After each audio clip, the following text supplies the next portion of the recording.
Hi, I'm Rob Boyd, an English photographer from the UK. I decided to create this podcast series talking to international photographers whose work I truly love. I realised I knew nothing about these amazing people apart from their names and their stunning work. So I created a set of hopefully entertaining questions that finds out who they are and what they love.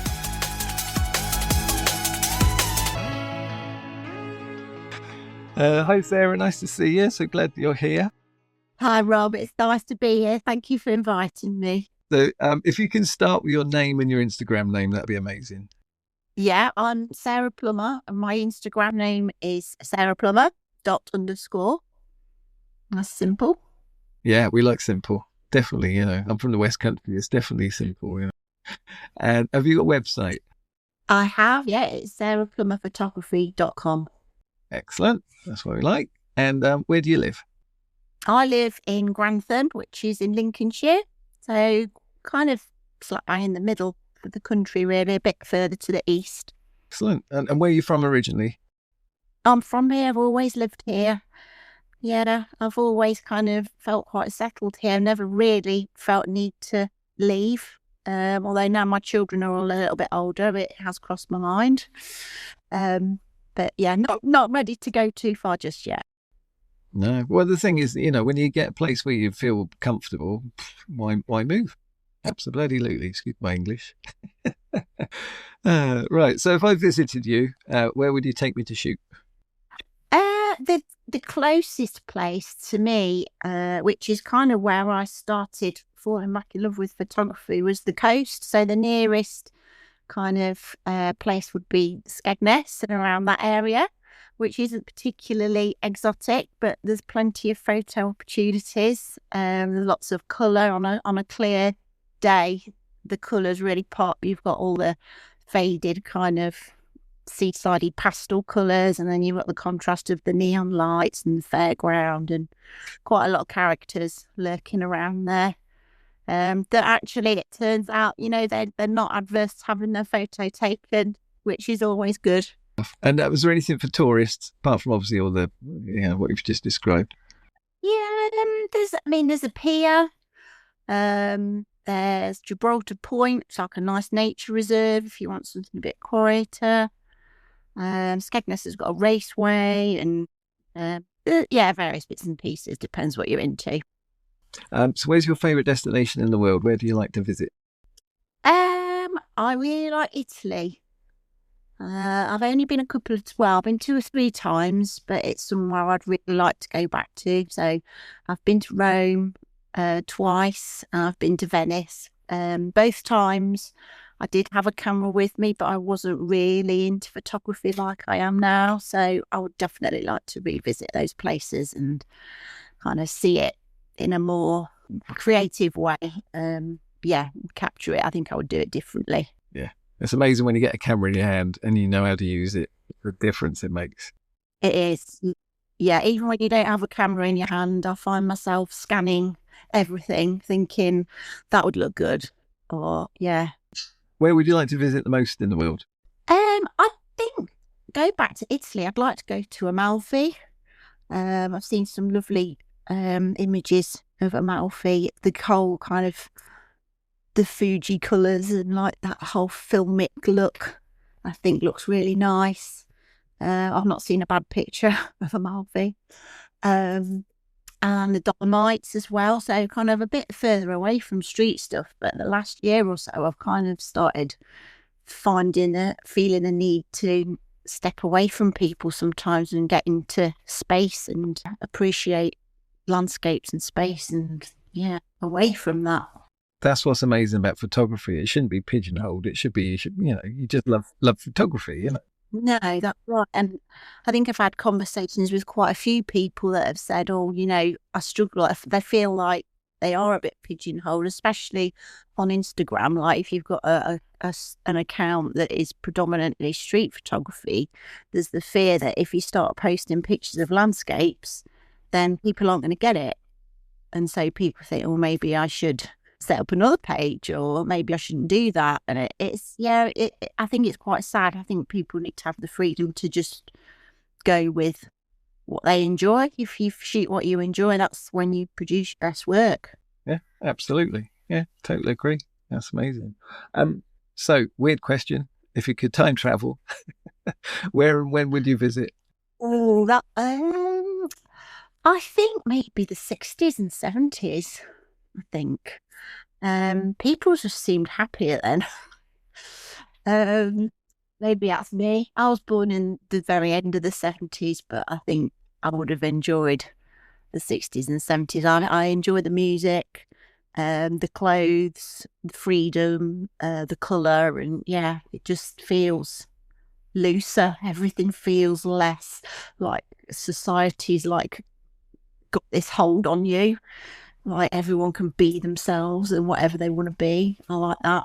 No, sounds a good answer to me. So if you could photograph anyone in history, who would you choose? I think maybe somebody like Freddie Mercury or George Michael or someone like that. You know, I feel like they've got a lot of good energy and they're just unapologetically themselves. It's like, this is me, this is what I am. And I like that. I admire that. Yeah. I think I would feed off it. And yeah. Excellent. I love it. So tell me a fun fact or a story about yourself.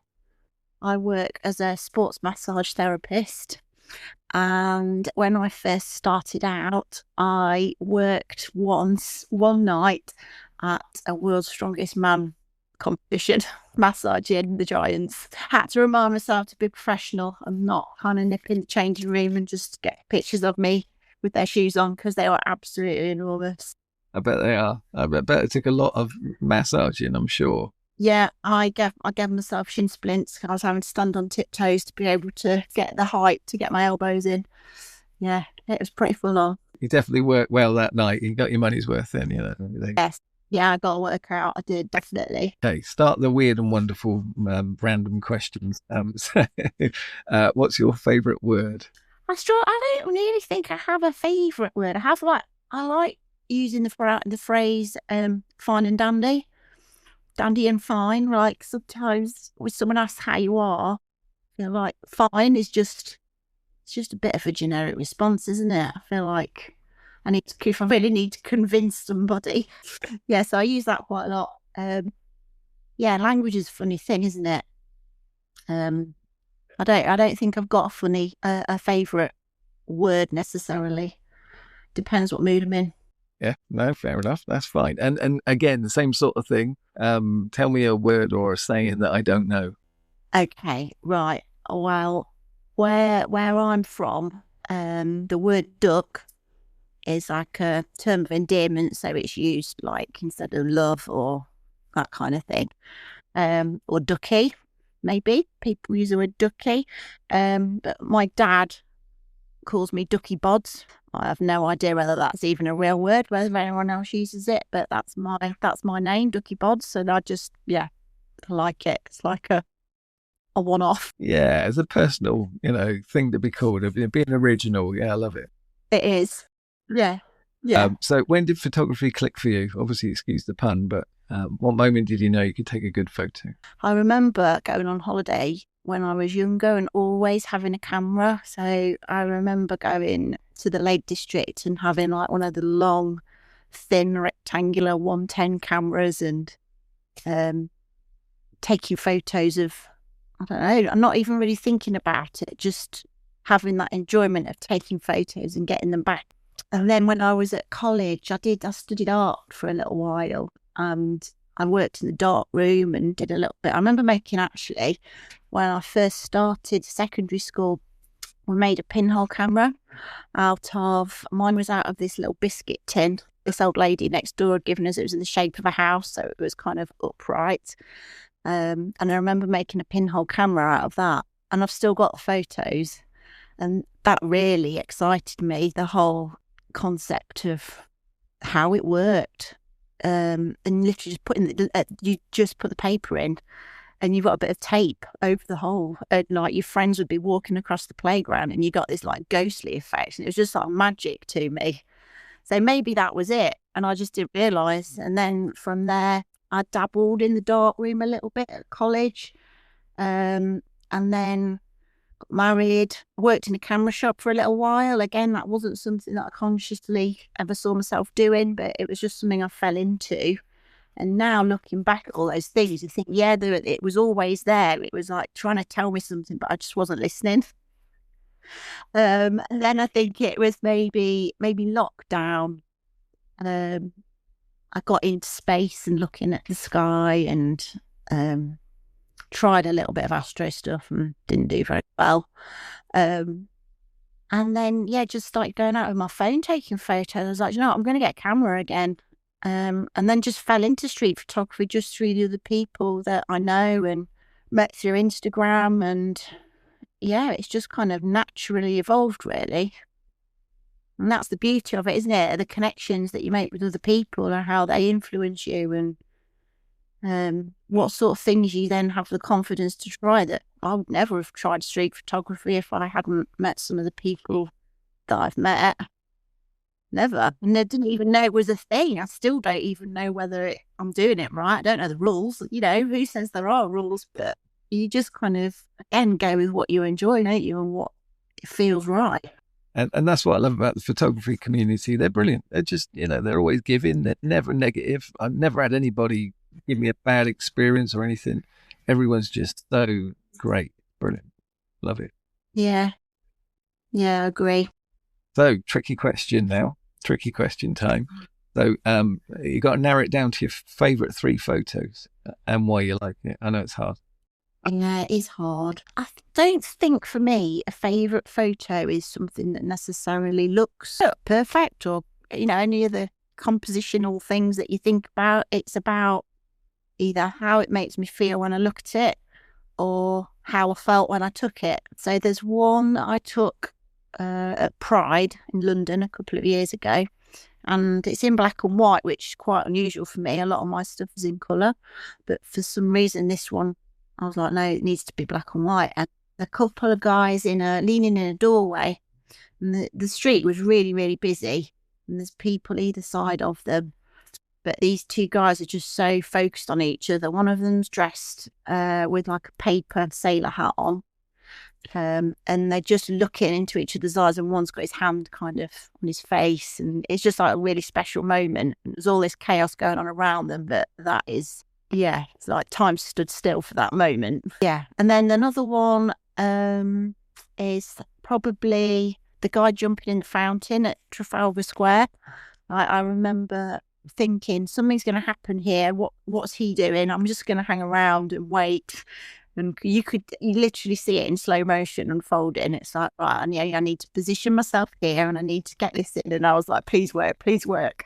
You just think, I don't even know whether my camera's set up for this kind of shot, but I haven't got time. You just got to go with it. And I remember when I looked at the screen and saw it, I was like, I just wanted to go straight home and get the SD card out and get the image on the screen, on the iPad, so I didn't lose it. I was like, I don't care what happens the rest of the day, but I've got to protect that image. Yeah, and that's the excitement. Oh, you could go out some days and you might not get anything, but it's just a case of being in the right place at the right time, isn't it? And being prepared. And anyone could do it, really, if you prepared and you can predict things happening or you're ready for it. You've got to have the eye for it first, though. You've got to have that skill, to be fair. But yeah, I totally get it. It is down to luck, and it has been in the right place. And obviously, the more we travel, the easier it gets. But you got to have that. Yes, and if you've got a camera on you, that's obviously yeah, definitely. And the third one, I think I didn't even press the button on this one. I set the camera up, so this was one that was taken on the Rolleiflex.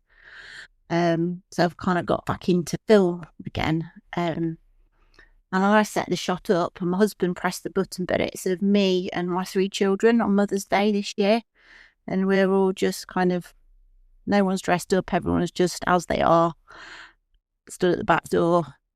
And for me, that's really special, like, because my children are kind of all over at times. It's quite rare to get them all together. It was a special moment, and the fact that it was captured on that camera, and then I went to the darkroom and printed it myself. Yeah, that hangs on the wall. That's lovely. That's like a timeless thing that I love looking at. Yeah, and it's moments. That's the thing. It's moments, it's memories. It's that's what photography is, as well as everything else. It's the memories and the moment. Yeah. It's not just something that looks nice, is it? It's how it makes you feel, what it means to that person. Yeah, love those answers. Excellent, lovely job. Thank That's all right. you. No, thank you. Right. Okay. So, what advice would you give to a new photographer?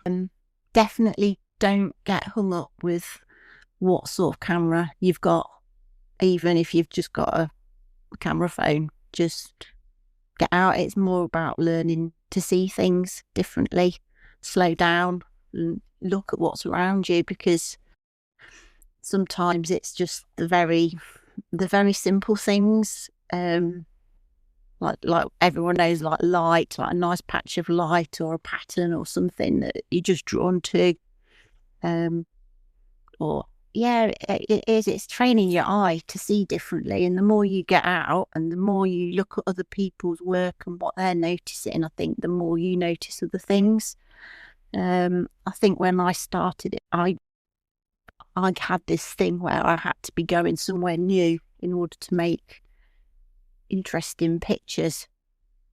Um, and I guess people that live somewhere like London, I used to say, oh, they're so lucky because they live in London and there's stuff going on all the time, and I still do feel like that a little bit, but I kind of enjoy taking photos of things that are less obvious now.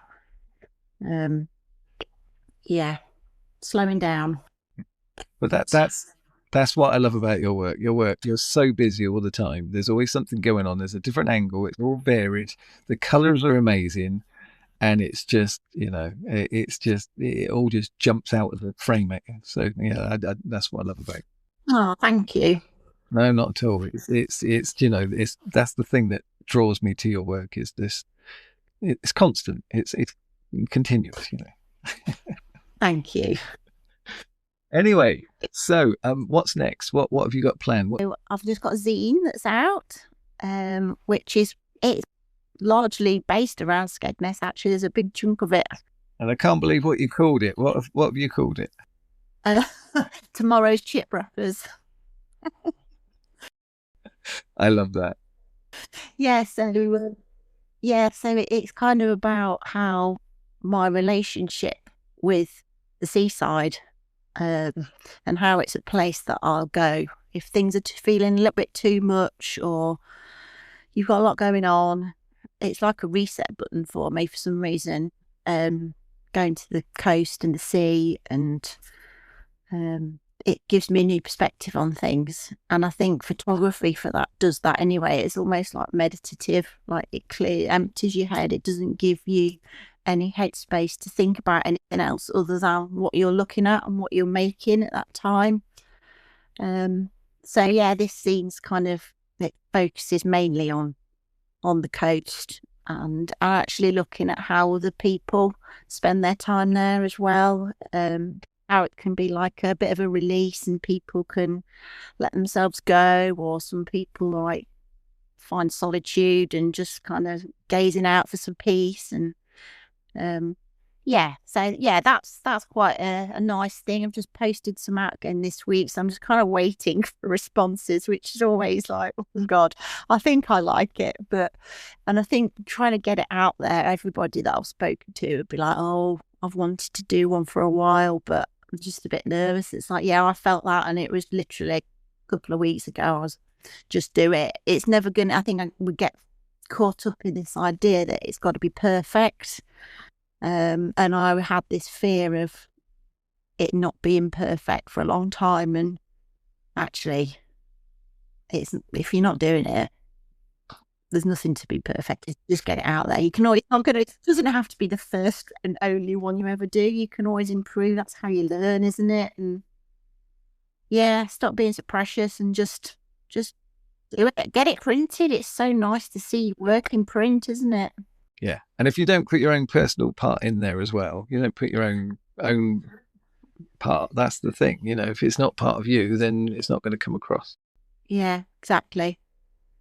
Yeah. And I think, just getting my work printed. I want to do some more in the dark room again, and actually get the images off a screen and into your hands and onto your walls. It's nice, really nice. Yeah, it does make a difference. I only printed recently, and it makes a hell of a difference. I thought, yeah, it does.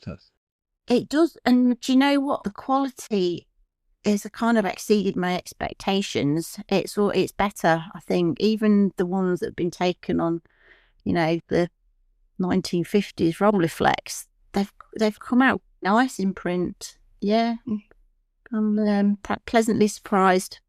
Oh, well, thanks for joining me. It's nice to actually talk to you for the first time ever. We've tried for so long. It's ridiculous. It is, after all this time. I know. We might even get to see each other in person soon as well. Yeah, I was going to say that. Hopefully, at the end of the month, we actually, see each other normally. Oh, well, thanks for joining me. I love your work. It's amazing. And thank you. Thanks, Rob. I appreciate your support. Thank you. All right, you take care. Okay. Yeah, thanks for having me.